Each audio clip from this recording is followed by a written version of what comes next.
Ready? Go. We're on? Okay, hey everybody. It's Keely reporting live as usual, Tuesday at noon from Still with the Kiss. I've got cool stuff to tell you about, plus a post-market shenanigans report. We'll start with the new stuff, then we'll get to the shenanigans. How's that? Okay, Lantern Moon is here. I know everybody's been excited. We were probably one of the first stores to carry Lantern Moon when they were a new thing way back in the day. And the company, you know, went through some different transitions and then went away. But Knitter's Pride has partnered with the originators of the needles, brought them back to life. We're so excited. It's nice to have a luxury needle in this store. The trend with the wood needles has been toward the laminated birch, which are wonderful needles. They're hard to beat. But sometimes you want something just a little special, and Lantern Moon is the key. They have the ebony needles that are made out of ebony. We have the straights. We have the circulars. We have a lot of the doodads. This is a little, you put your scissors and whatnots in there. This is called the Sherpa. And then this is Miss Babs. Is she not cute? And she holds little things as well. Plus she just makes you happy to look at. I have the big version to hold our stuff. We have cute tape measures, the little sheep. And the sock monkey. Look at these little needle gauges. Are those not adorable? We're loving it. And over here, the stitch markers, they have tassels. And the sheep, little metal sheep. And they have little bags, too, you can get that hold them. They come in 4 different colors. We also have needle sets, interchangeable needle sets, but we have sold them all. We have more on the way. We're hoping they come really, really soon. We do have a set of the Tunisian hooks left, and they come in a beautiful case. And you can see right there what all's in there. But yeah, these are the Tunisian crochet hooks, but the knitting needle sets, we're waiting. Like I said, we sold every set we had almost immediately. They also have cases that are very pretty for all your types of needles, whether it's circulars or interchangeable. They even have a little knit aid case that just holds all your little doodads. They're nice to have. Not Lantern Moon, but still a cool case. We got these nice circular cases in from Prym. You want something that's real fun. Look how these open up. Is that not cool? You gotta like that. Functional. And I like the way that they fan out. They will hold a lot of needles. I like the pretty cases, but sometimes the pretty cases don't hold the volume. This one will. It's very practical. So throw that in the mix. Oh, now this is cool. If you like a yarn bowl, but you're like me and you're gonna knock it off and break it, if it's a breakable, yeah, that would be me. This is nice. I don't think you can hurt this. It's called a knit out box. And your yarn goes in here. See how these little things to hold it. I do have to admit that I had to look really close to figure out how to put the thing together. It's not that hard. So I'm going to show it. Comes like this, and then this piece goes inside. That's the trick. And then these little buttons close the loops. So good to know if you get one of these, because you'll be like me going, now how do these two pieces go together? But then your yarn goes in there and works like a yarn bowl. I love these bags. When I first saw them, I thought, another project bag. You know, I was thinking it was like a muslin with the screen print.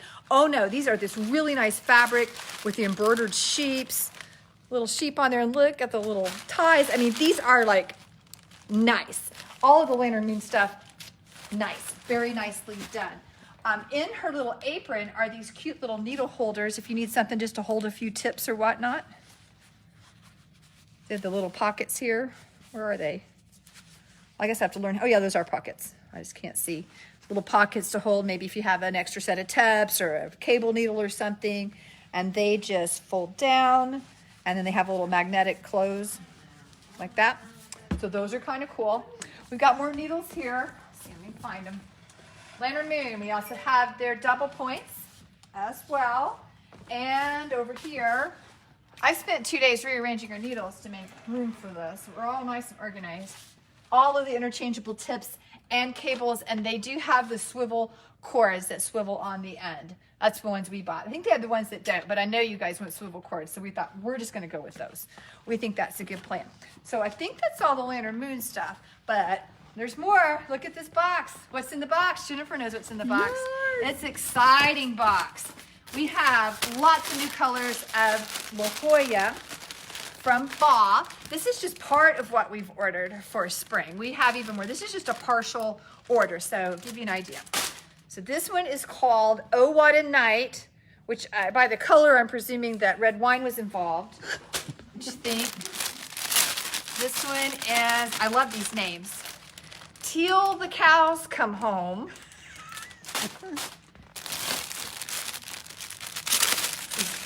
Good color.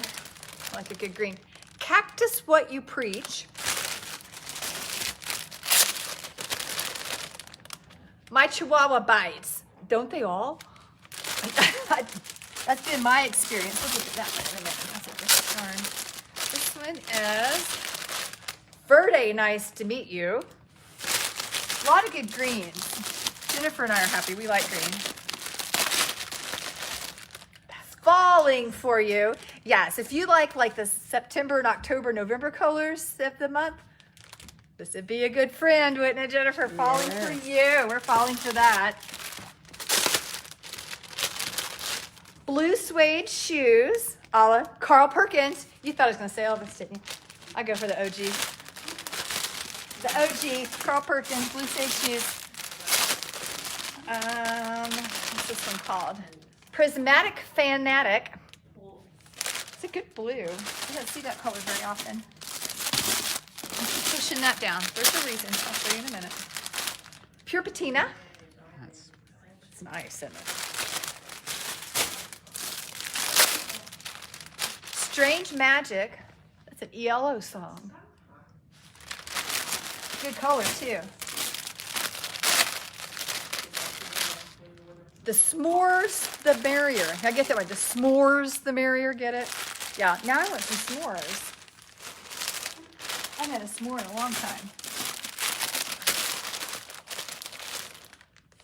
An Affair at the Square. Must have been a very purple square. Oh, December. More December colors. If you remember, the December color of the month was so fabulous. In fact, it sold out like that. Jennifer has already grabbed her part, so we have a few left. They had them dye us some more because it was so popular. Then we have Sweet Pea, which is a beautiful pink. And another green. I Love You So Matcha. Reminds me of Shonda Lynn. She loves her matcha. Nice and green. And then this one is a different yarn. Normally we don't buy one color of a new yarn, but this is all they had ready to ship. This is Shasta. Some of you guys have been loving the La Jolla and wishing we had a heavier version. This is their worsted weight. And we have the tea rose color. More is to come. We didn't just buy one color. This is all they had ready. I said, send it on. I've learned a long time ago, get it while it's hot or you'll be waiting, right? Okay, so that's what's new. So I told you guys I have some new stuff. When we last spoke, Jeannie and I were at Apparel Market. I think we got distracted by Christmas ornaments and we went in the Christmas store a little crazy. But we found some new things. We ordered on some Clear Ray. But the shenanigans didn't begin really until we were on our way home. In fact, we were about home. And my husband had picked my son up from a swim meet. He's on the swim team. It was Tuesday night, and Mason's like, I think I'm sick. I think they gave me COVID at a swim meet. Well, yeah, they did. I mean, I'm like 5 minutes from my house, and he's like, it says a pink line. I'm like, great. And I'd been gone. I said, well, I'm not coming home. It seemed the smart thing to do. Why would I want to go home and get COVID? So I left the boys at home, and I've been living at a La Quinta until yesterday. It's not been that much fun. With, living in a house with a teen boy and a husband, I'm threatened to go to the La Quinta quite often when they're driving me crazy. I don't think I'll be making that threat anytime soon, because I can tell you the only thing even remotely exciting or exotic about the La Quinta is the name. That's pretty much where it stops. But I did get a lot of work done during my, avoiding the cooties at my house. But I'm back home and everybody's fine. Mason really wasn't very sick. I just didn't want to catch it myself and spread it to others. So to have an expensive hotel bill now, because Monday night, Jeannie and I were downtown Dallas at the Adolphus, right on Commerce Street. Had a great view with a 10-story high TV watching the bowl game. The next night, I'm at the La Quinta over the little portico where you park your car looking at the nasty roof with the Sonic sign. Yeah, so a lot different view. I survived, and I'm hoping we're back to normal. But it is a game of whack-a-mole out there right now, trying to avoid people with the cooties. Good luck with that. We're doing what we can. We'll get through somehow, but we'll be here making videos as we always do, and knitting and have more yarn. I don't know what next week's going to hold, but I know some new yarns are in the pike, and I hope they're here by then. So until next week, bye, y'all.